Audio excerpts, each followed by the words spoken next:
मैं आशा जयपुर से। ओम साईं राम। मैं अपना साईं अनुभव साईं गीता चैनल के माध्यम से बताने जा रही हूँ। जब से मैं बाबा की शरण में आई हूँ, कुछ ना कुछ अनुभव होता ही रहता है। ये बात 23 जुलाई सन 21 की है। इस दिन गुरु पूर्णिमा थी। मैंने बाबा के कपड़े और माला वगैरह तो सब लाकर पहले से ही रख लिए थे, पर यह समझ में नहीं आ रहा था कि इस दिन भोग क्या बना के लगाऊंगी, क्योंकि मेरी तबीयत भी कुछ अस्वस्थ चल रही थी और मैं किचन में ज़्यादा कुछ काम कर भी नहीं पाती हूँ। पर फिर भी मैंने सोचा कि चलो खीर या हलवा तो मैं बना के लगा दूँगी, पर मेरा मन कचौड़ी आदि का भी भोग लगाने को था और इतना बनाने की मेरी हिम्मत नहीं हो रही थी। और कोरोना की वजह से हमारे घर में बाज़ार से कुछ भी नहीं आ रहा था, जो मैं बाज़ार से भी कुछ मंगा लेती। बहू भी जॉब में है, उससे भी कुछ कह नहीं सकती थी, क्योंकि वो सुबह 7 बजे नाश्ता वगैरह बना के चली जाती है। इसलिए मैंने उससे भी कुछ नहीं कहा। उसने स्कूल जाते वक्त बताया कि मम्मी आज मैंने नाश्ता नहीं बनाया है, बच्चे जलेबी कचौड़ी का नाश्ता करने की कह रहे हैं, इसलिए आज नाश्ता बाज़ार से आ जाएगा।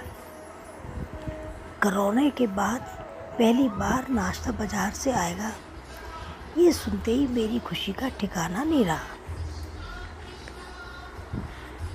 मैं बता नहीं सकती, और मैं सीधी बाबा के पास आई और मुँह से यही निकला, वाह साईं, आपने मेरे मन की बात जान ली और बच्चे के मुख से कहलवा दिया कि बाहर से जलेबी कचौड़ी का नाश्ता करेंगे, क्योंकि 1.25 साल से घर में बाहर का कुछ भी नाश्ता नहीं आ रहा था कोरोना की वजह से। नहीं तो मेरे कोई टेंशन भी नहीं रहती कि नाश्ता तो मैं जो चाहे उस बाज़ार से मंगा लूँगी।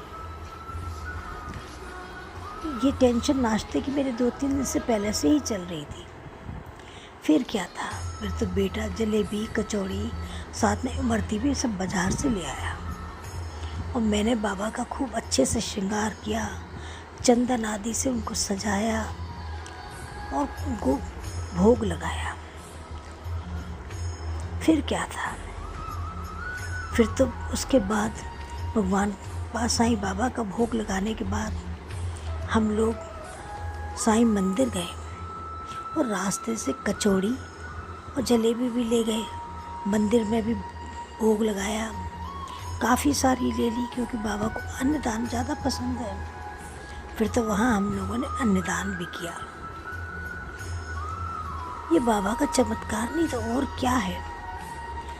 जो काम मुझे उम्मीद ही नहीं थी कि बाज़ार से नाश्ता आएगा, वो बाबा ने बच्चे के माध्यम से करवा दिया।